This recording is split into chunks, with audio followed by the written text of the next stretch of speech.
여러분들 또 두 번째 뵈니까 너무 좋습니다. 아프가니스탄 전쟁이 한참일 때요, 미 육군에 군목이 많이 필요했습니다. 제가 그때 듣기로는 한 4,000명이 필요하다고, 군목의 당장.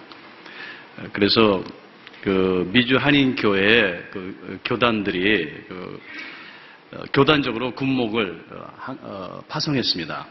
그 중에는 이제 사람이 필요하다 보니까 영어를 잘 못하는 한인 교포가 미군 군목으로 파송되기도 했습니다. 제가 알게 된 한 한인 교포 목사님이신데요, 영어를 못하세요. 근데 군목으로 이제 되게 됐는데, 그분은요 훈련장에 가서 영어는 못하시는데 너무 전도를 잘하시는 거예요. 군대 갔다 오신 분들은 아시겠지만 저도 미 군목 훈련을 받았습니다. 그래서 장교로 이렇게 있었는데, 정말 고된 훈련을 마치고 나면은 막 그 마음이 아주 여려지고, 그래서 집 생각이 나고, 막 어머니 그러기만 해도 눈물을 막 흘리고, 소리만 들어도 그런데요. 그래서 이 목사님이 영어는 못하시지만 그런 훈련이 끝나는 시간을 딱 맞춰가지고 거기 가가지고 그 지친 그 신병들을 찾아가서 기도를 해주는데, 영어가 아니라 한국말로 기도해 주는 겁니다. 먼저 가서 영어는 좀 해야 되니까 Soldier 이렇게, I can't speak English. Can I pray in Korean?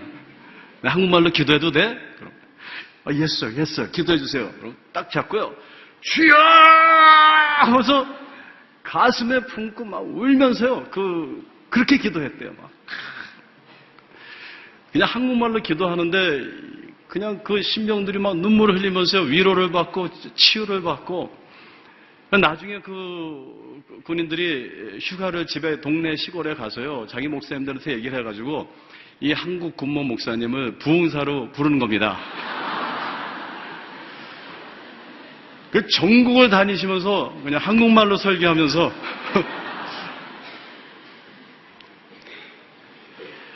여러분들, 유창한 영어보다 더 확실한 소통은 공감입니다. 공감이에요. 저도 한국에 와서 이 미8군의 특전사 정보과에서 군목으로 좀 이렇게 일을 했어요. 첫날 갔는데 제가 좀 힘들었어요. 특공대들이니까 막 키들이 이렇고, 오늘 이렇게 목사님들처럼 키들이 크더라고요. 제 아내가 어저께 그래요. 아빠, 오늘 이렇게 목사가 되려면 키가 커야 되는 것 같아요. 근데 그 특전사에 가니까 막 이런 친구들이에요. 막 우락우락하게 생겼고요. 그런데 제가 좀 겁이 나더라고요. 전 동양인이고 군목으로 이렇게 가서 앉아있지만. 근데 큰 친구가 이렇게 막 읽어오더니요, 저한테 채플린 좀 보고 싶다고. 그래서 들어오라고 그래요. 제 방에 들어오라고 그러니까 탁 앉아요. 그냥 앉더니 한참 가만히 있어요. 그래서 제가 그냥 손을 잡고 Are you in pain? 마음이 아파? 그랬더니 눈물을 쭉 흘리더니 목사님, 저 여자친구하고 헤어졌어요. 키는 이만한데요. 여러분, 유창한 영어보다 더 확실한 소통, 공감입니다. 그죠? 공감. 어제 소개한 저희 누님은요, 27년 동안에 그 암투병을 잘 마감하시고 지금은 천국에 계십니다. 그 생전에 견디기 힘든 그 육체적 가운데서도 정말 이웃의 아픔에 항상 공감했고요. 또 죽기 전에는 자기 그 신체 기관들을 다 기증하셔서 지금 그 누군가는 우리 누님의 눈으로 세상을 보고 있고, 저희 누님의 간과 아마 폐로 숨을 쉬고 그러고 있을 거예요. 저는 초등학교 1학년부터 저 남미 브라질에서 자라났어요. 전 사실 꿈도 옛날에는 포르투갈어로 꿨어요. 그 의과대학 졸업하기까지 남미 브라질에서 자라났는데요. 우리 누님을 정말 치료하기 위해서 미국에 사실 정착하게 된 거예요. 우리 누님이 혼수 상태에 있을 때 제가 하나님께 막 소원을 했어요. 급하니까 누나를 살려주시면 목사가 되겠다고 막. 정말 살 줄 몰랐거든요. 이렇게. 그때 소원 잘못해가지고 지금 여기 서 있는 겁니다. 이렇게. 예수 그리스도의 십자가의 고난은요, 공감의 고난입니다. 따라서 그분의 구속을 입은 저와 여러분들은 또 저와 여러분들의 이 고난도 공감의 고난으로 성화될 수 있습니다. 어저께 우리 말씀 나눈 것처럼 고난을 그냥 아파만 하면 그것은 우리에게 절망이 되고요. 또 고난에 있어서 정답만 찾으려고 정답에 집착하다 보면요, 그것이 폭행이 됩니다. 그러나 우리가 고난을 예수 그리스도의 십자가의 신비로 조명하면요, 그때 우리의 고난이 공감으로 성화될 수 있다는 것이에요. 이러한 공감의 고난에 이어서 오늘은요, 마리아의 이야기를, 여러분 잘 아시는 마리아의 이야기를 통해서 공감의 고난에서 내려놓음의 고난, 내려놓음의 고난에 대해 말씀을 나누고자 합니다. 신약 성경에 등장하는 여인들 중에 마리아라는 이름을 가진 여성들이 제가 더 있을 수 있는지 모르겠어요. 제가 이렇게 보니까 4분 정도 계신 것 같아요. 예수님의 어머니 이름이 뭐죠? 마리아. 또 그 마르다의 자매이며 나사로의 여동생인 누구죠? 마리아. 그리고 예수님의 제자 중에 야고보라는 사람이 있었는데 야고보의 어머니 마리아. 그리고 7 귀신에 들렸던 막달라 마리아. 한 4명인 것 같아요. 근데 이들의 공통점은요, 우리가 공감복음을 잘 이렇게 읽어보면 이름에만 있는 것이 아닙니다. 이들 모두가요, 예수님을 가장 가까운 곳에서 섬겼어요. 또 예수님께서 십자가에 달리셨을 때도 그 아래까지 간 사람들이 용감한 여인들이 바로 이 마리아입니다. 이 마리아들은 예수님의 곁을 떠나지 않았던 아주 신실한 여인들이었어요. 그런데요, 오히려 예수님 때문에 병고침을 받고 또 예수님한테 먹을 걸 얻고 빵을 얻어먹고 기적을 경험했던 많은 사람들과 또 목숨을 걸고 따르겠다던 제자들, 또 종려가지를 흘리면서 예수님의 입성을 환호했던 그들은 오히려 그 고난의 십자가 앞에서 모두 다 예수님을 배신하고 다 도망갔죠. 그렇지만 그 십자가 아래까지, 무덤까지, 그리고 훗날 가진 박해 속에서도 마지막까지 복음 사역을 감당했던 여인들, 그분들이 바로 성경에 등장하는 마리아들입니다. 마리아. 특별히 이 4명의 마리아들 중에서 예수님의 어머니 마리아는 이 모든 마리아들의 그 공통된 신앙을 아주 전형적으로 대표하고 있어요. 그렇다면요, 예수의 어머니 마리아는 어떤 분이실까? 저는 한번 이것을 생각해 보기 시작했어요. 요즘 카톨릭에서는 마리아에 대해서 많이 얘기하는데 우리 개신교에서는 마리아에 대해서 많이 이야기를 안 하는 것 같아요. 그래서 어느 날 문득 마리아에 대해서, 예수님의 어머니 마리아에 대해서 성경을 다시 한번 보게 됐습니다. 여러분, 신약 성경에 헬라어로 표기된 마리아, 예수님의 어머니 마리아라는 이름은요, 히브리어 이름입니다. 그렇죠? 근데 이 마리아라는 히브리 이름이 구약에 있을까요, 없을까요? 구약에 있을까요, 없을까요? 구약에는요, 마리아라는 발음으로 마리아라는 이름은 없어요. 그 대신 마리아의 고대 히브리어 어근이 있어요. 미리암입니다.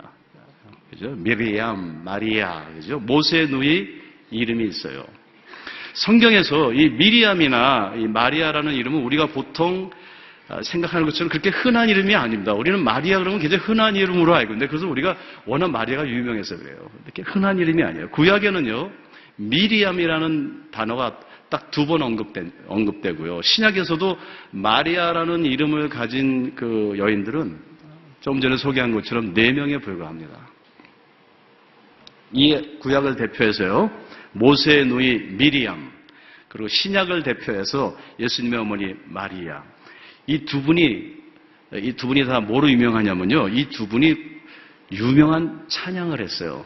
그래서 우리가 구속의 찬양이라고 그래요. 구속의 찬양. 그죠? 미리암은요, 출애굽기 그 15장 19절에서 21절까지 홍해 바다를 걷는 다음에 모세를 통해서 그 이스라엘을 애굽으로부터 구원하신 그 하나님을 찬양합니다. 그죠? 하나님, 구속하시는 하나님을 찬양해요. 마리아도요, 이 누가복음 1장 46절 이후로 쭉 보면은 그 55절까지 그 장차 그리스도를 통해서 이스라엘을 구속하실 하나님을 찬양합니다. 그래서 내 영혼이 주를 찬양하며 내 마음이 하나님 내 구주를 기뻐합니다. 이렇게 찬양하죠. 아주 유명한 찬양입니다. 이 찬양은 가장 오래된 기독교의 8대 찬송가 중에 하나죠. 라틴어로 마그니피카트. 그죠? 내 영혼이 주를 찬양하나이다. 그러나 여기서 우리가 놓치지 말아야 할 한 사실이 하나 있는데, 이러한 그들의 구속과 또 기쁨이 충만한 그 찬양 뒤에는 그들이 많은 것을 내려놓고 포기해야 하는 그들의 헌신과 고난과 아픔의 과정이 있었더라는 것입니다.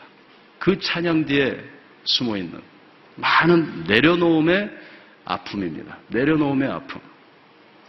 여러분들 기독교사에서요, 예수의 어머니 마리아라는 이름은요, 다양한 의미로 해석되어 왔어요. 마리아라는 것이 도대체 그 이름의 뜻이 무엇일까? 그죠? 그 중에 역사적으로 가장 대표적인 것은 초대교회 대부들이요, 이 마리아에게 별명을 하나 지어줬는데, Sea of Bitterness. 쓴 바다. Sea of Bitterness. 괴로움의 바다다. 그런 표현으로 마리아의 의미를 부여했어요. 마리아의 고통이 얼마만큼 큰 고통이냐면은 쓴 바다와 같이 아주 깊고 그리고 끝없는 큰 그런 고난이라는 것입니다. 이는 히브리어 어근 마라에서 마리아라는 이름이 나왔거든요. 마라가 뭐죠? 여러분들 광야에서 마라가 뭐죠? 쓰다. 쓴 거예요.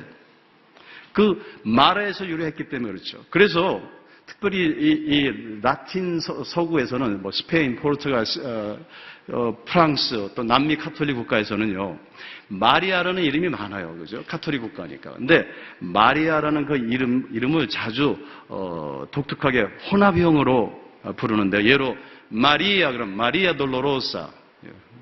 여러분 들어보셨죠? 마리아 돌로로사라는 이름이 많아요. 혹은 마리아 메르세데스.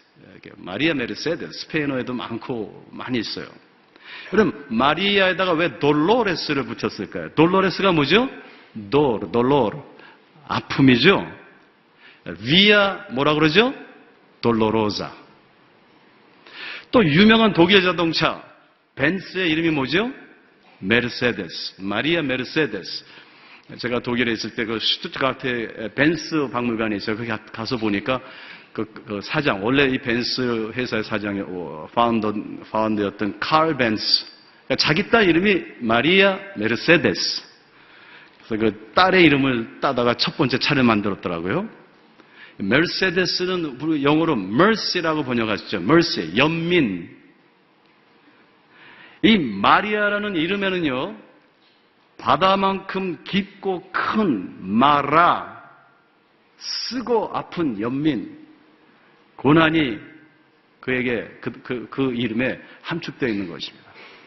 마리아 그럼 마그니피카트, 내 영혼이 주를 찬양합니다. 하나님의 구원을 찬양합니다. 이런 긍정적인 그 어떤 의미가 암시되어 있지만요, 그 뒤에는 쓴 바다. 이것이 아이러니죠. 영광스러운 구속의 찬양이 떠오르는데, 또한 마리아 하면 아픔과 고난이 떠오른다는 것입니다. 왜 그럴까요? 먼저 마태복음 1장에서 동정녀 마리아는요, 자신이 요셉과 정혼하고 동거하기 전에 성령으로 잉태될 것을 알게 되죠. 천사를 통해서. 보라 처녀가 잉태해 아들을 낳을 것이니 그 이름을 임마누엘이라 하리라. 아들을 낳으리니 이름을 예수라 하라. 이는 그가 자기 백성을 저희 죄에서 구원할 자이심이라. 여러분들 얼마나 기쁜 소식이에요. 그죠? 이 메시아의 그 구속의 기쁜 소식을 전해준 것입니다. 그러나 한번 생각해 보세요. 마리아의 입장에서 한번 생각해 보세요. 마리아 개인에게는 마냥 좋아할 소식이 아니죠. 그것은 오히려 아주 혼란스럽고 그리고 고통스럽고 두려운 소식이었어요. 그 어린 소녀에게는. 처녀로 혼인 전에요. 임신을 한다는 것은 율법에 금지되어서 사형을 자처하는 거예요. 돌에 맞아 죽는. 또 뭐 성령으로 잉태된다는 것은요. 그 뭐 신비스럽기보다는 사기극일 수도 있어요. 정말 어처구니가 없는 그런 개념입니다. 그것은 이스라엘의 전통적인 어떤 그 종교 문화적 세계관과 어긋나는 상식을 깨는 절대 이해할 수 없고 감당하기 어려운 그런 혼란과 고난의 메시지였어요. 그럼에도 불구하고 현상학적으로 끝내 마리아는요, 인성과 신성을 가지신 인류 역사에 있어서 가장 논쟁적이고 갈등적이고 역설적인 인류의 역사를 BC와 AD로 갈라놓은 비합리적이며 믿기 어려운 우리 이성으로는 도저히 이해하거나 인지할 수 없는 그 아기 예수를 이 어린 소녀가 잉태하고 말구유에 분만하게 된 것이에요. 이게 지금 현실이에요. 오늘 우리가 누가복음 2장을 읽었는데 오늘 본문인 누가복음 2장에는 그 아기를 말구유에 이렇게 분만했는데요. 그때 들에서 양을 치던 목동들이 그 구유에 놓인 아기 예수를 찾아와서 마리아에게 한밤중에 그 들에서 천사들로부터 들은 그 천상의 노래에 대해서 말해줍니다. 지극히 높은 곳에서는 하나님께 영광이요 땅에서는 기뻐하심을 입은 사람들 중에 평화로다. 천사들이 하늘에 나타나서 지극히 높은 곳에 하나님의 영광이요 땅에서는 기뻐하는 사람들의 기뻐함 입은 사람들의 중에 평화입니다. 이렇게 찬양을 했어요. 그랬더니 18절에요. 이를 듣는 자가 다 목자들이 그들에게 말한 것들을 놀랍게 여기되 그랬어요. 그래요? 놀랍네요. 기쁜 소식이네요. 근데 19절은 이렇게 이어지고 있습니다. 그러나, 중요하죠? 그러나, 마리아는 해대, 이 전치사가 강조되고 있어요. 그러나, 다른 사람들은 놀랬지만, 그러나 마리아는 그 모든 말을 자신의 마음에, 여기 헬라에 보면 숨발루사 이렇게 돼 있는데, preserve, meditate, engrave, 간직했다, 묵상했다, 깊이 새기고 고민했다, 생각했다. 그렇게 기록하고 있습니다. 그러나 마리아는 그냥 기뻐하고 놀란 것이 아니에요. 이 아기를 안고 지금 뭔가 마음에 새기고 있어요. 고민하고 있어요. 연민에 빠지고 있어요. 상황을 모르는 사람들은 그냥 놀랬어요. 그러나 자신이 처녀의 몸으로 지금 아기를 잉태하고 분만하게 되었다는 이 믿지 못할 현실 앞에서 또한 그 아기가 내 아들이 아니고요. 분명히 내가 낳았는데 내 아들이 아니고 하나님의 아들이라는 그 혼란스러움이 그 마음에 쓴 연민으로 새겨진 것이에요. 내 아들 예수, 하나님의 아들 예수. 자, 이 사건에 이어서요. 누가복음 2장은요. 곧바로 예수님의 소년 시절로 넘어가요. 그래서 그때 일어난 하나의 아주 중요한 에피소드를 누가복음은 이어서 우리에게 소개하고 있습니다. 예수님께서 12살이 되셨어요. 그래서 유월절을 맞이해서 예루살렘으로 가족들과 함께 예배를 드리러 가셨죠. 돌아오는 길에 마리아는요, 예수께서 그냥 성전에 홀로 남은 것을 모르고 그저 그가 그들의 친족 무리와 동행하는 줄 알고 하룻길을 갔어요. 굉장히 하룻길이면은 아마 고대 근동에서 예수님 시대 하룻길 그러면 약 한 30km를 이야기하는 거예요. 굉장히 먼 길을 갔어요. 가다 보니까 예수님이 없어진 거예요. 당황한 마리아가 다시 예수를 찾으러 30km를 또 돌아가는 거예요. 급히 내 아들 예수 이러면서 성전으로 돌아갔어요. 돌아가 보니까요, 이 어린 예수가 성전에서 토라를 가르치는 율법을 가르치는 랍비들과 아주 수준 높은 놀랄만한 신학적 논쟁을 하고 있는 거예요.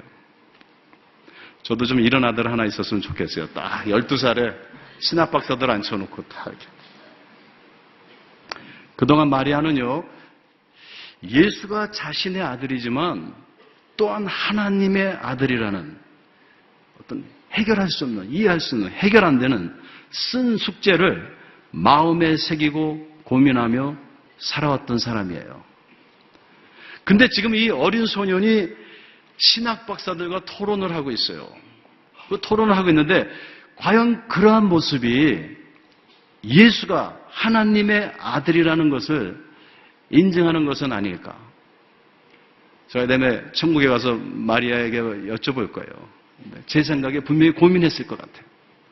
그러나 이 본문의 상황을 보면요, 마리아에게 있어서는 예수는 아직 자신의 아들이에요. 자신의 아들일 뿐입니다.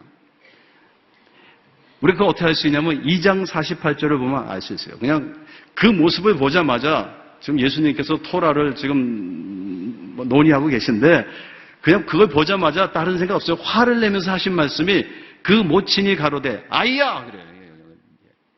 이 자식아! 그러는 거예요. 어찌하여 우리에게 이렇게 했느냐? 어찌하여 우리에게 이렇게 했느냐? 이렇게 우리 성경에는 부드럽게 썼지만 한번 생각해 보세요. 어찌하여 우리에게 이렇게 했느냐? 그렇게 했어요. 어찌하게 이렇게 했어요. 그죠? 보라, 내 아버지와 내가 근심하여 너를 찾았노라. 야단치시는 거예요. 이 먼 길을 다시 오게 나한테 이렇게 했느냐? 그랬더니 예수님께서 전혀 엉뚱한 답을 하십니다. 49절에 예수께서 이르시되 어찌하여 나를 찾으셨나이까? 내가 내 아버지 집에 있어야 될 줄을 알지 못하셨나이까? 그래요. 기가 막힐 일이죠. 어떻게 내 아버지와 나를 근심케 하느냐 그랬더니 예수님께서는 어찌하여 나를 찾으셨나이까? 내가 지금 내 아버지 집에 이 예루살렘 성에 있어야 될 줄을 알지 못하셨나이까? 50절이 중요해요. 50절에 뭐라고 써있냐면 그 부모가 마리아하고 요셉이 그가 하신 말씀을 깨닫지 못하더라. 그가 하나님의 아들인 것을 아직도 깨닫지 못하더라. 내 아들 예수예요. 내 아들 예수.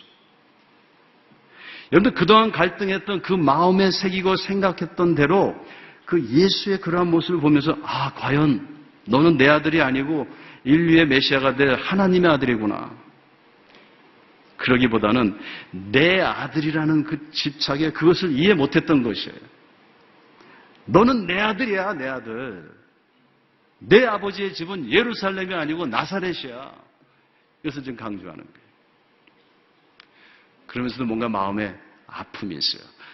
제가 바티칸에 베드로 성전에 가보니까 피에타가 있죠. 미켈란젤로가 그 피에타 상을 얼마나 살아있는, 어떻게 돌이 그렇게 살아있는 조각이 될까요?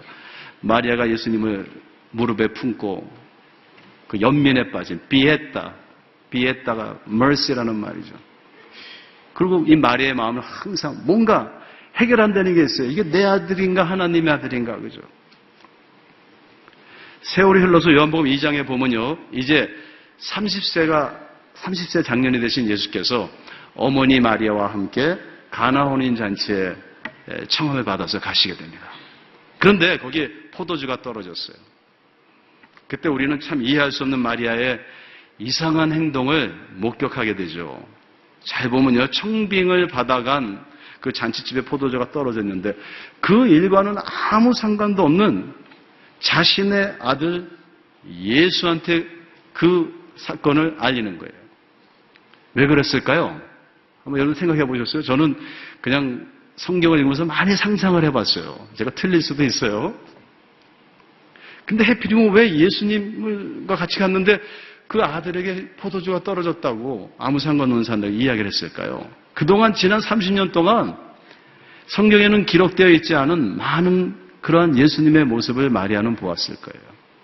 그리고 그 마음에 새기고 생각해오던 해결할 수 없는 그 마음에 새긴 쓰라림이 있어요.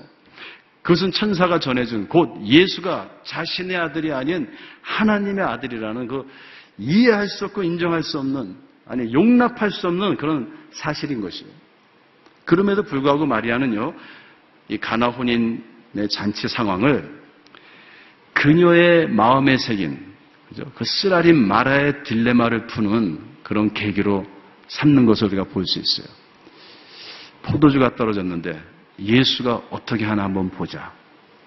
예수야, 포도주가 다 떨어졌대. 이에 예수님의 반응은 또 이상하죠. 여인이요, 나 무슨 상관이 있나이까? 내 때가 아직 이르지 아니하였나이다. 요한복음 2장 4절이죠. 어머니, 헬라어로 메테르 그러죠. 메테르. 어머니 대신 물론 여성에 대한 존중어인 구나이, 구네, woman, 여성이요.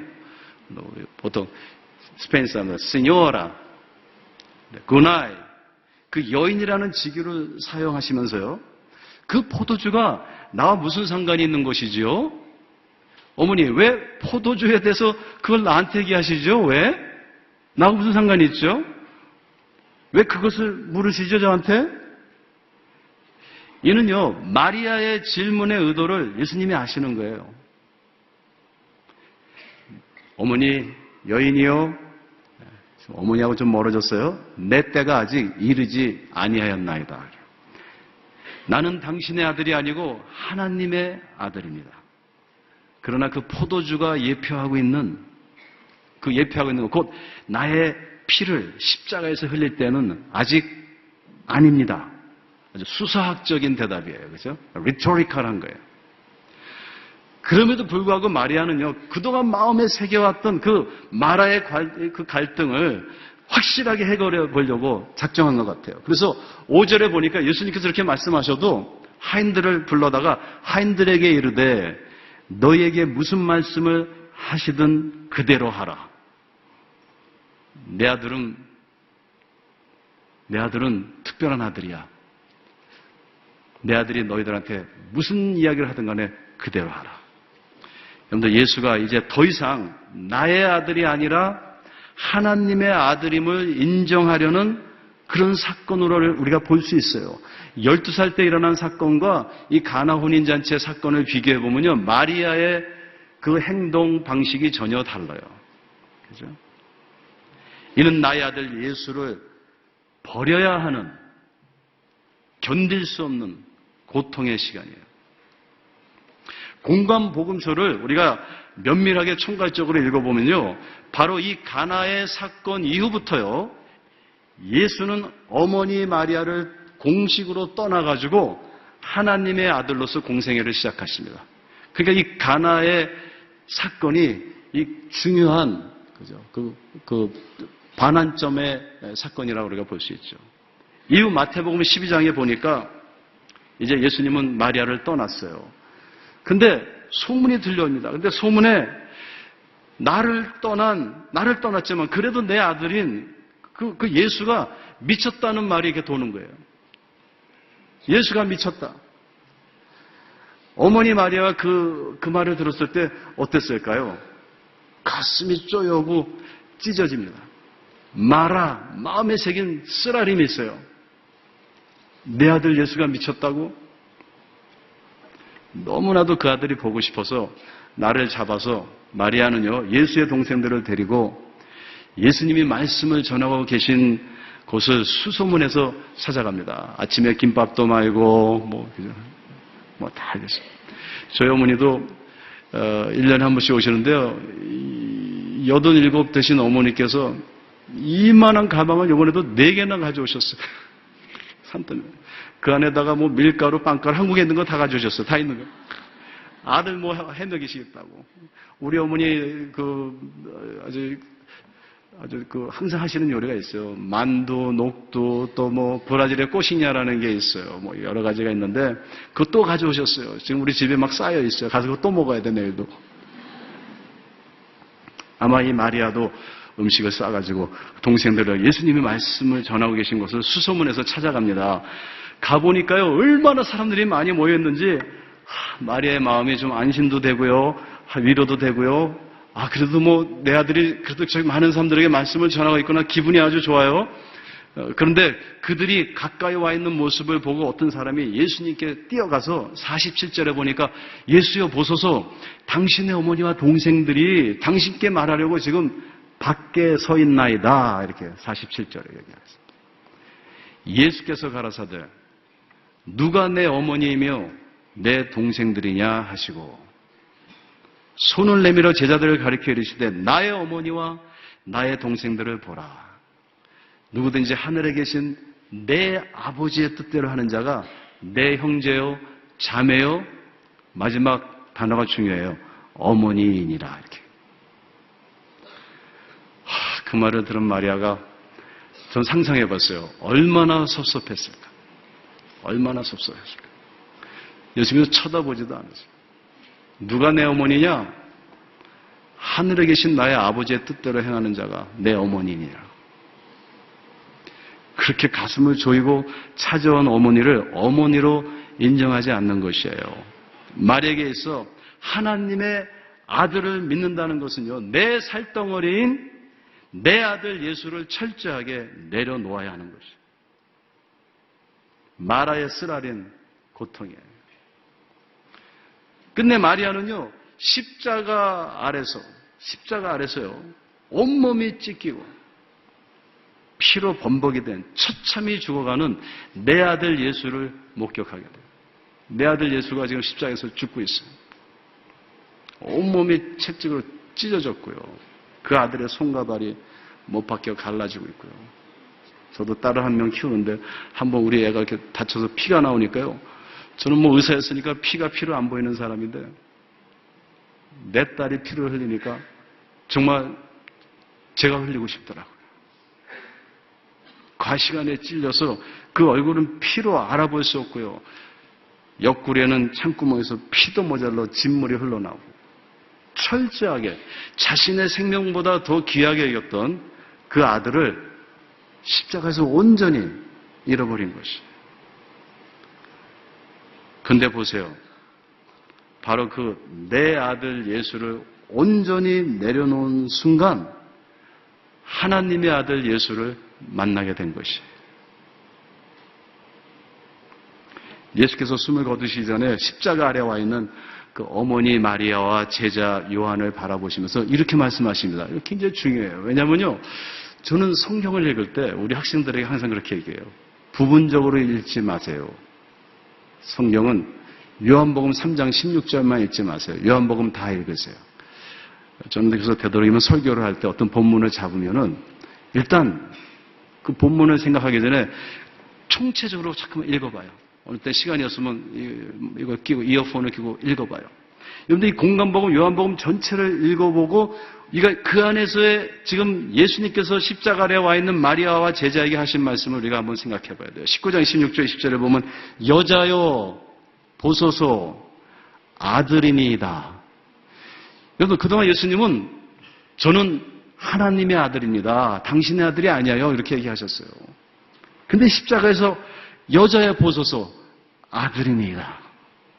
그리고 또 그 제자에게 이르시되 보라 내 어머니라. 그때부터 그 제자가 자기 집에 모시니라. 우리는 이것을 뭐 자꾸 효도로 이야기하죠. 효도했다 십자가에서.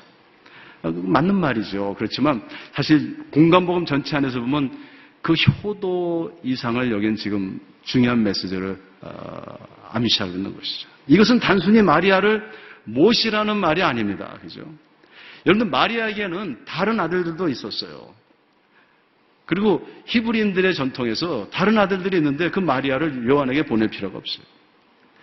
이는 십자가 아래까지 와 있는 그 유일한 사랑하는 제자 요한에게 진정한 신앙의 어머니는 누구인가를 가르치고 계신 거예요. 십자가에서 내 아들 예수를 내려놓은 그 마리아에게 이제 예수님은 자신을 그분의 아들이라고 얘기해요. 분명히 예수님께서 그렇게 하셨죠. 아버지의 뜻대로 하는 자가 곧 내 뭐요? 어머니다. 내 어머니다. 마리아가 나의 예수를 내려놓은 것, 아버지의 뜻을 이룬 거예요. 이제는 예수님의 어머니가 될 수 있어요. 진정히. 여자여 아들이니이다. 이렇게. 자신을 그대의 아들이라고 말하고 요한에게 그의 어머니라고 소개합니다. 신앙의 어머니예요. 내 아들 예수를 버리는 신앙. 그 긴 고통의 과정을 인내하는 고난의 신앙. 그것이 곧 마리아의 신앙이요.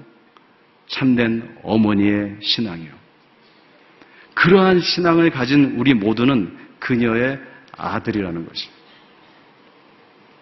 여러분들 예수님이 돌아가시고 부활하시고 승천하신 훗날 사도행전 1장, 2장을 자세히 보면요. 예수님께서 예수님의 제자들을 포함해서 약 120여 명의 무리가 마가의 다락방에 모이죠. 열심히 기도합니다. 불같은 성령이 임하고요. 초대교회가 세워지는 바로 그 역사적인 자리에 예수의 어머니 마리아가 있었어요. 사도행전 1장 14절은 그것을 증언하고 있죠. 마리아의 신앙과 헌신이 완성된 것입니다. 완성됐어요.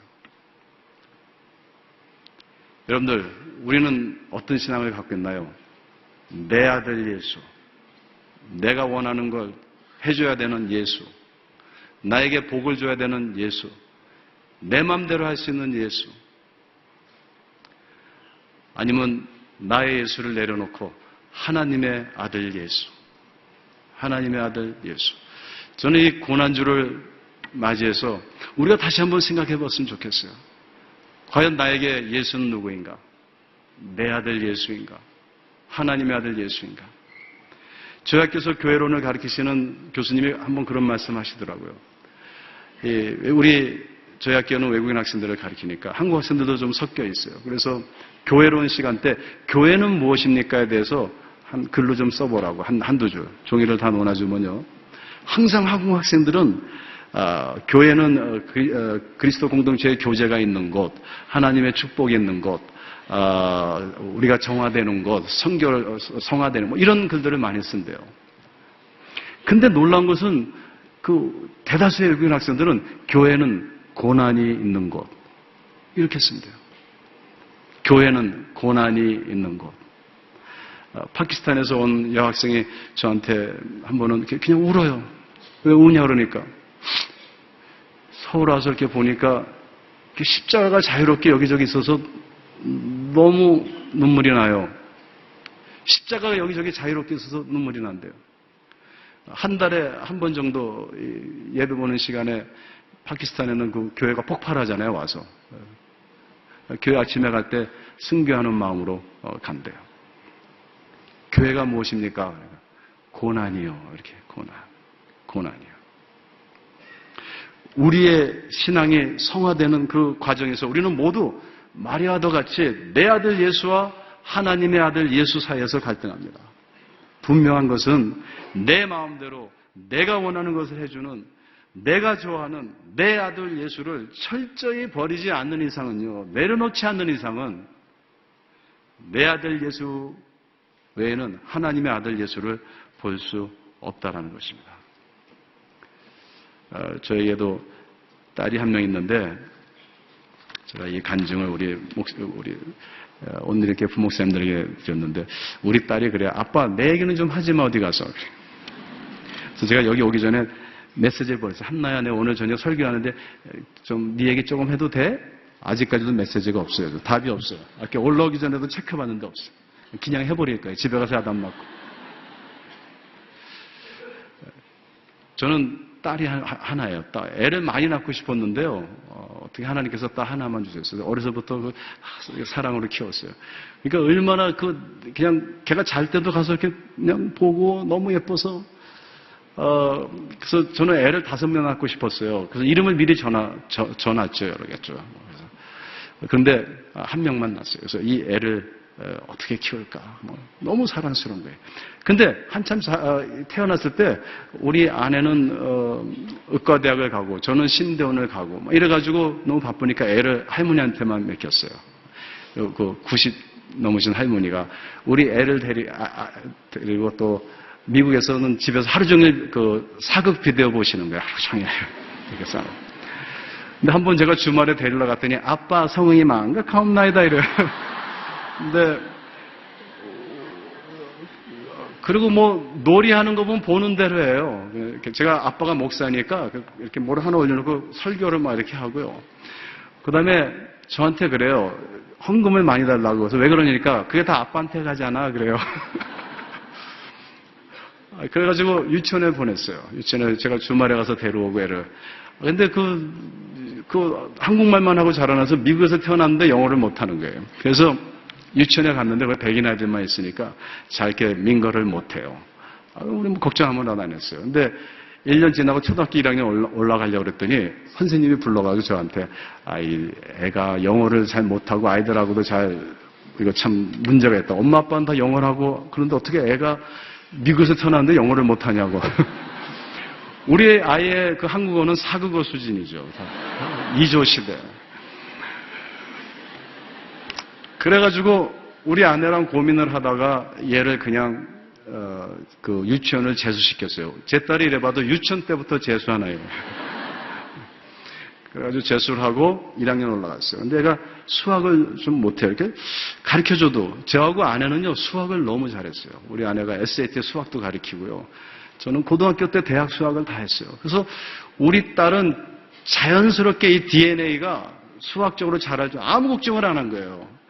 아무것도 걱정. 수학을 잘 못해요. 그리고 공부도 그렇게 잘 못하는 것 같아요. 걱정이 됐어요. 그래서 그 애가 1학년도, 2학년, 3학년 때 이제 그레이드가 나오잖아요. 점수. 그래서 한날에 우리 딸을 불러서 저기 이제 선생님이 너한테 점수를 줄 건데 A, B, C, D를 줄 거야. 근데 A, B, C, D는 뭐냐면 비타민 A, B, C, D야. 골고루 먹어. 네, 그랬어요. 근데 너 A만 먹나 하고 놀지도 마라. 그리고 A만 먹으면 병나. 그리고 C만, 그러니까 골고루 먹어. 그러니까 우리 애가 막 좋아해요. 그래가지고 리포트를 가져면 뭐 어느 때는 Daddy, 비타민 C 이러고 와요. 어렸을 적에. 막 속상하죠. 4학년이 됐어요. 하루는 이러고 와요. 근데 사실 리포트 카드가 그 선생님이 이메일로 부모님 초등학교 때 미리 보내줘요. 저는 다 알죠. 왜 이러고 오는지. 수학을 F를 맞은 거예요. 자기가 아무리 생각해봐도 비타민 F가 없는 거예요. 제가 너무 속상해가지고 이거 야단을 칠까? 아니 내 딸이 이럴 수가 있어. 이 아버지의 DNA를 담아가지고 수학을 잘해야 되는데 막 속상하고 막 그냥 딸 하나밖에 없는 귀한 딸이 수학을 F를 맞을 수가 있어. 뭐 별별 생각이 다 들다가 제가 뭐에 홀려가지고 그냥 우리 딸을 껴안고 I'm so proud of you. 난 네가 너무 자랑스러워 그랬어요. 그때 우리 애가 저를 이렇게 쳐다보면서 약 먹었나 아빠가 막 야, 제가 우리 딸한테 그랬거든. 한나야, 넌 2가지만 열심히 하면 돼. 첫째, 하나님께서 너에게 건강 주시고 부모님도 좋은 가정도 주셨잖아. 어떤 아이 너 TV에서 봤지? 돈도 없고 부모님도 없고 학교도 못 가고 하나님께서 학교 가게 해주셨으니까 열심히 공부할 거. 2번째, 너는 예수님 믿는 사람이니까 치링, 절대로 컨닝하지 마. 정직해야 돼. 네가 이 2가지만 지켜주면은 뭐 이 A, B, C, D는 다 비타민이야. 골고루 먹어. 이렇게 거짓말을 제가 했어요, 애한테. 그래서 우리 애를 껴안고 한나야, I'm so proud of you. 너 정말 컨닝 안 했구나.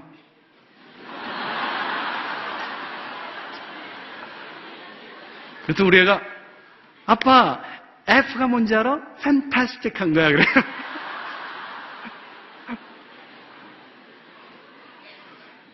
그러더니 점점점 공부를 잘해요.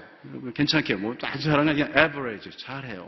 걱정 안 했어. 공부도 잘하고 뭐 초등학교 졸업하는데 뭐 조지 부시 뭐 이렇게 상장도 받아오고 걱정이 됐어요. 혹시 컨닝하는 게 아닐까? 한나 너 컨닝하니? 아빠 나 컨닝 안 해. 니놈 우리 친구들 다 치링하거든. 아빠 나는 안 해.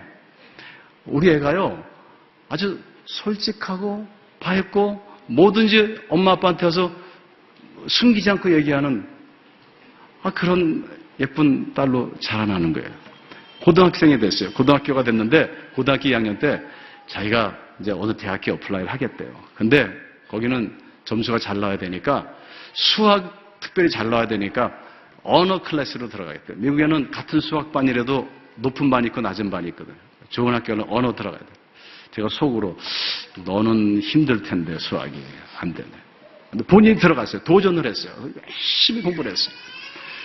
근데 점수가 왔는데요. F가 온 거예요. 언어 클래스는 70점 맞아야지 이게 패스인데 69점 맞았어요. 그래서 제가 선생님한테 이메일을 보냈어요. 혹시 이거 점수 잘못됐냐니까 1분 만에 왔어요. 아니에요, 그거예요. 이불을 뒤집어 쓰고요. 그렇게 열심히 공부했는데 1년을 이제 교회 갔는데 우리 아내가 예배 보는데 우리 아내가 옆에서 막 울고 있어요. 예배 끝나고 나면서 왜 이렇게 울었어? 우리가 한나한테 거짓말을 했잖아요. 무슨 거짓말? 너는 하나님의 딸이야. 우리 항상 그랬거든. 너는 하나님의 딸이야. We love you as you are. 너 자체로서 우리 너를 사랑해. 하나님의 딸이야. 속으로는 내 딸이야, 내 딸. 너 공부 잘해야 돼. 너 좋은 대학 가야 돼. 넌 다 A 맞아야 돼. 속으로는 그러면서 겉으로는 하나님의 딸이야. A, B, C, D. 그리고 F 맞았다고 뭐 속상해하고. 저도 하나님께 사실 그날 많이 회개했어요. 집에 갔더니 애가 이불을 뒤집어 쓰고 한나야, 빨리 나와, 빨리 나와. 우리 같이 밥 먹으러 가자. 싫어, 싫어. 끌고 나왔어. 식당에 갔어요. 한나, 아빠가 오늘 여기 왜 왔는지 알아? 왜? 셀레브레이트 하려고. 셀레브레이트가 뭐야? 네가 C 맞았으면 셀레브레이트인데 F를 맞았으니까 셀레브레이트. 아빠. 한나야, 아빠가 회개할 게 하나 있어. 아빠 너한테 그랬지? 너는 하나님의 딸이고 네가 정직하고 그리고 네가 열심히 하면 아무 상관없다고. 사실 그건 거짓말이었어. 네가 이번에 F를 안 맞았으면 아빠는 평생 너한테 거짓말하고 살았을 거야. 근데 오늘은 정말이야. 오늘은 정말이야. 아빠가 너를 셀레브레이션 해주는 거야. 너무 잘했어. 근데 너 왜 이렇게 F를 맞았네? 그랬더니 그때 아이들이 그 답안지를 어떻게 찾아내서 서로 돌렸대요. 우리 딸한테도 왔는데 그 너무 중요한 시험이니까 그냥 던져버린 거예요. 자기는 치링을 안 한대요. 우리 딸이 얼마나 사랑스러운 제가.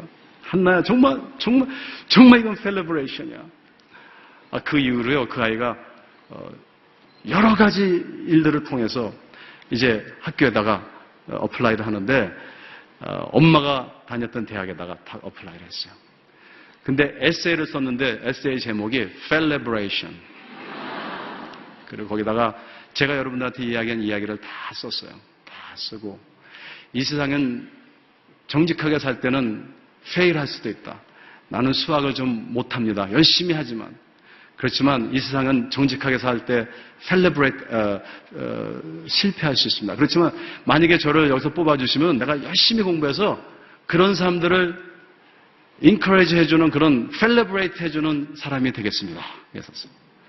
그래가지고 우리 애가 점수가 좀 미달되는데요. 나중에 합격장이 왔어요. 합격장. 그래가지고 졸업할 때 가보니까요. 우리 한 10명 뽑힌 언어로 이렇게 졸업을 하더라고요. 우리 딸 자랑이 아니고요. 정말 여러분들 예수가 여러분들의 자녀들이 여러분들의 물질이 여러분들의 탤런트와 여러분들의 생명이 여러분 거라고 생각하십니까? 아니면 하나님의 것이라고 생각하십니까? 저와 여러분들이 이 고난주를 맞이해서 나의 고난을 좀 어떻게 좀 해결해 주십시오. 이런 것도 중요합니다. 기도해야 돼요. 그렇지만 더 중요한 게 있습니다. 내 아들 예수를 내려놓지 않고서는요. 하나님의 아들 예수를 진정 만날 수 없습니다. 저는 이 고난주를 통해서 여러분들께서 내 아들 예수, 내 자식, 내 것을 과감히 십자가 아래 내려놓고요. 하나님의 아들 예수 그리스도를 진정 만나는 그런 복된 고난주가 되기를 주님의 이름으로 축원드립니다. 다 같이 기도하겠습니다. 하나님, 내 안에 내 아들 예수가 있습니다. 주여 이를 십자가에 못 박게 하시고 하나님의 아들 예수를 만나는 하늘의 축복을 저희들에게 내려 주시옵소서. 우리 안에 갈등하는 우리 마음에 새긴 이 쓴 뿌리들을 주님께서 뽑아 주시옵시고 정말 저희들이 고난을 아파하며 정답을 찾는 것에서 그치지 아니하고 더 나아가 그 고난을 공감으로 성화시키고 그 고난 속에서 또한 내려놓음의 고난을 경험하는 그런 저희들의 삶이 될 수 있도록 축복해 주시옵소서. 예수님의 이름으로 감사하며 기도드립니다. 아멘.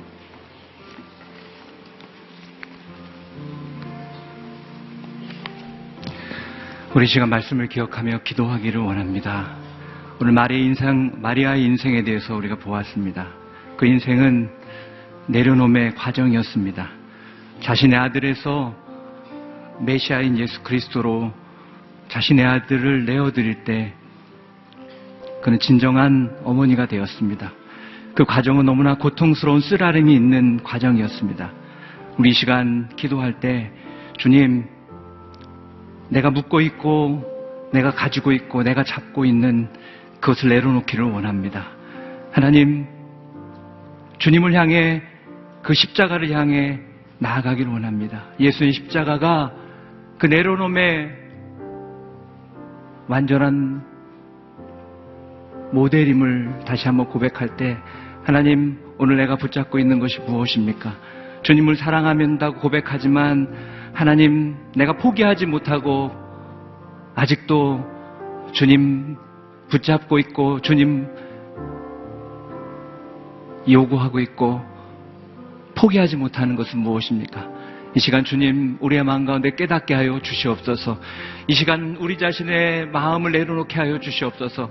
우리가 붙잡고 있던 그런 욕심을 내려놓게 하여 주시옵소서. 이제 십자가 앞에 그 모든 것의 주인인 예수 그리스도, 그분이 왕으로, 우리 주인으로 선포되는 놀라운 은혜가 부어지게 하여 주시옵소서. 이 시간 우리 자신을 주께 의탁하며 기도하며 나가도록 하겠습니다. 살아계신 하나님 아버지, 감사와 찬양 올려드립니다. 오늘 마리아의 삶을 돌아보면서 진정한 마리아가 그 내려놓음을 통해서, 그 쓰라린 고통을 통해서 온전한 신앙의 어머니로 서가는 모습을 보았습니다. 그렇습니다. 우리가 진정 주님 안에서, 예수 그리스도 안에서 우리 자신을 내려놓을 때 우리가 진정한 주님의 형제요 제자가 되는 것을 믿습니다. 우리가 우리 마음대로 예수님을 하나님의 아들로 인정하고 주님으로 고백했지만 우리의 어떤 삶을 위한 도구로 주님을 대하지 않았는지 우리 자신을 돌아봅니다. 하나님, 우리 자신을 고백합니다. 하나님, 우리 안에 있는 우상이 떠나가게 하여 주시옵소서. 우리 안에 욕심이 떠나가게 하여 주시옵소서. 하나님, 우리의 건강, 우리의 물질, 또 우리의 모든 재능 다 주님의 것임을 믿습니다. 하나님, 내 것이라는 생각을 버리게 하여 주시고 오늘 주님 앞에 그 모든 것의 주인 되신 주님을 다시 한번 바라보며 나아가게 하여 주시옵소서. 그 모든 내려놓음의 그 모습을 보여주신 예수 그리스도의 십자가 앞에서 우리가 우리 자신을 다시 한번 내려놓고 그 주님을 붙잡기를 원합니다. 주님만을 따라가기를 원합니다.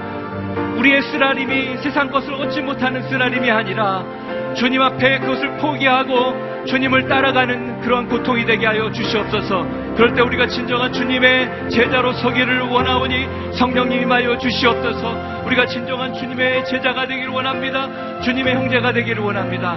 하나님, 주님을 사랑한다고 고백하지만, 하나님 십자가를 지고 가겠다고 고백하지만 정말 우리 안에 십자가를 지고 가기보다 세상 것을 따라 나아갔던 우리의 모습을 고백합니다. 하나님, 우리의 마음 가운데 그것을, 그 연약함을 보게 하시고 다시 한번 십자가로 나아가게 하시니 감사합니다. 십자가로 나아갈 때 하나님, 우리 안에 포기하지 못했던 하나님 그런 모든 연약함들이 떠나가게 하여 주시옵소서. 우리의 마음 욕심이 떠나가게 도와주시옵소서. 우리 이기적인 마음이 떠나가게 도와주시옵소서. 주님을 우리의 도구가 아니라 참된 주님이요 왕으로 모시는 역사가 나타나게 도와주시옵소서. 이번 고난주간을 통하여서 주님이 우리 인생 가운데 정말 찾아오신 그 은혜를 기억하며 다시 한번 십자가에 달리신 주님 앞에 우리 자신을 포기하며 내려놓으며 진정한 주님의 제자로, 주님의 자녀로 서나가는 놀라운 역사가 임하기를 원합니다. 결단 있는 이 시간이 되길 원합니다. 이 시간 주님 앞에 고백하는 영혼마다 이제 내 아들이 아니라 하나님께서 세우시는 그 온전한 예수 그리스도, 그분을 고백할 때 하나님, 우리 마음속에 진정한 자유함이 부어지게 도와주시고 우리 안에 쓰라림 고통이 있다 할지라도 그 고통이 예수 그리스도의 놀라운 능력과 기쁨으로 변화되게 하여 주시옵소서. 성령님 역사하여 주시옵소서. 성령이 기름 부어 주시옵소서. 우리 한 번 더 기도할 때 우리 가정을 위해서 기도하기를 원합니다. 우리가 우리 자녀들을 대할 때 우리 자녀들 주님께서 주신 선물이라고 이야기하고 또 우리가 주님 주셔서 잘 우리 아이를 키우는 그런 맡은 자라고 이야기하지만 우리가 살아갈 때 얼마나 우리 자녀를 우리의 어떤 뜻대로 우리 만족대로 우리가 원하는 대로 우리 자녀를 붙잡고 있고 그리고 그것을 요구하고 그렇게 살아왔는지요. 이 시간 한번 고백할 때 하나님 우리 자녀들 특별히 사랑하는 자녀들 주님의 자녀임을 믿습니다.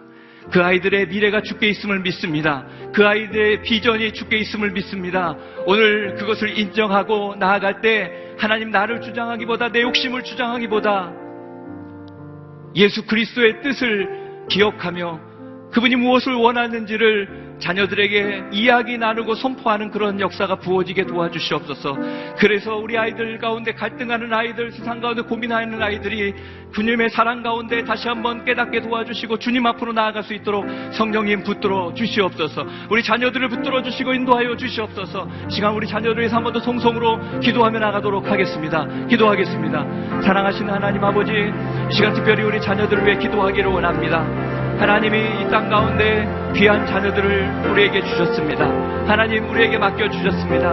우리가 이 자녀들을 키울 때 하나님 아버지 우리도 모르게 우리의 욕심과 우리의 생각과 또 하나님 아버지 우리의 만족을 위해 이 아이들을 하나님 욕심 가운데 이끌었던 것을 고백합니다. 하나님 이 시간 주님 앞에 그 모든 것 내려놓기를 원합니다. 이 아이들은 주님의 아이임을 고백합니다. 주님의 계획 가운데 주님이 인도하실 것을 믿습니다. 주님의 인도하심을 바라보며 믿음으로 나아가게 도와주시고 이제 내 욕심이 아니라 내가 이 아이를 포기할 때 주께서 이 아이의 주인 되시고 이 아이 왕이 되신 것을 인정할 때 하나님 우리 자녀들을 붙들어 주시옵소서. 인도하여 주시옵소서. 그래서 이 아이들이 하나님이 어려운 세상 가운데 하나님 인정하지 않는 세상 가운데 거룩한 하나님의 사람으로 살아가게 하여 주시옵소서. 우리가 이 아이들에게 세상적인 가치관대로 살아야 된다고 우리도 모르게 강조했던 것을 회개합니다. 하나님 우리 아이들이 하나님의 말씀과 진리대로 살기를 원하오니 우리 아이들이 하나님 아버지 주의 말씀 가운데 살아가게 도와주시고 주의 말씀으로 세상을 이겨내며 참내 그리스도인으로 세상을 변화시키는 귀한 축복의 아이들로 설 수 있도록 도와주시옵소서. 우리 아이들의 주인이 또 왕이 주님이심을 선포하오니 주님 인도하여 주시고 우리의 자녀의 삶을 축복하여 주시옵소서. 성령님 역사하여 주시옵소서. 십자가를 바라보며 십자가를 따라가는 축복이 부어지게 하여 주시옵소서. 할렐루야. 사랑하시는 하나님, 오늘 마리아가 너무나 쓰라린 그러한 인생을 가게 되는 것을 보게 됩니다. 그것은 쓰라리지만 주님의 영광 가운데 진정한 어머니로 세워지는 과정이었음을 인하여 감사를 드립니다. 하나님 우리가 인생 살아갈 때 때로 우리가 가지고 있는 것, 하나님이 맡겨주신 것 우리의 것이라고 착각하며 오히려 하나님에게 그것을 요구하고 살아갔던 우리의 모습을 고백합니다. 우리의 건강과 우리의 시간과 우리의 물질과 우리의 자녀 또한 주님의 것임을 믿습니다. 하나님 우리가 그것을 고백할 때 진정 주님이 우리의 왕으로 찾아와 주시옵소서. 그 주님을 따라가기로 결정할 때 하나님 아버지 우리의 인생이 진정한 믿음의 사람으로 성숙의 사람으로 세워지게 하여 주시옵소서.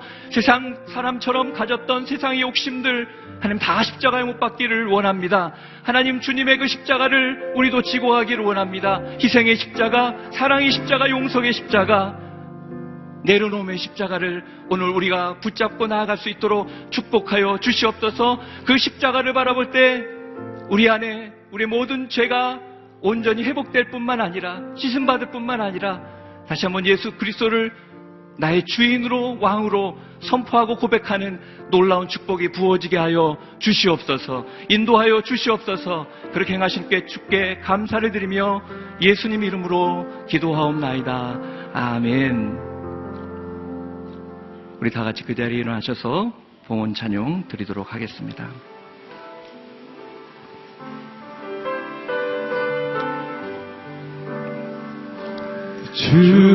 주보혈 날 정결케 하고 주보혈 날 자유케 하니 주 앞에 나 예배하는 이 시간 나의 모든 것을 주께 드리네. 주의 손 날 위해 찢기셨고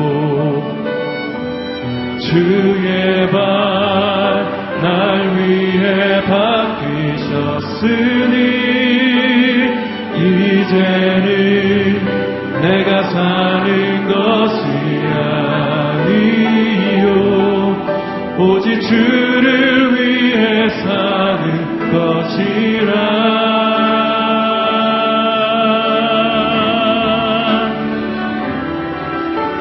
주의 손에 나의 손을 포개고 또 주의 발에 나의 발을 포개어 나 주와 함께 죽고 또 주와 함께 살리라. 영원토록 주 위에 살리라. 주의 손에 나의 손을 포개고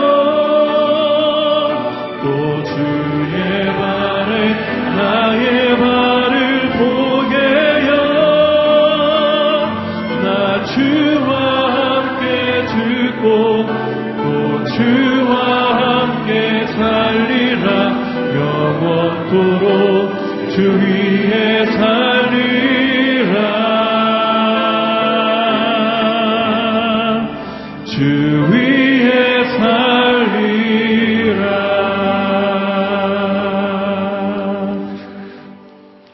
내려놓음의 영성을 통해서 그 예수 그리스도의 십자가 앞으로 나아가는 축복이 부어지게 하여 주시옵소서.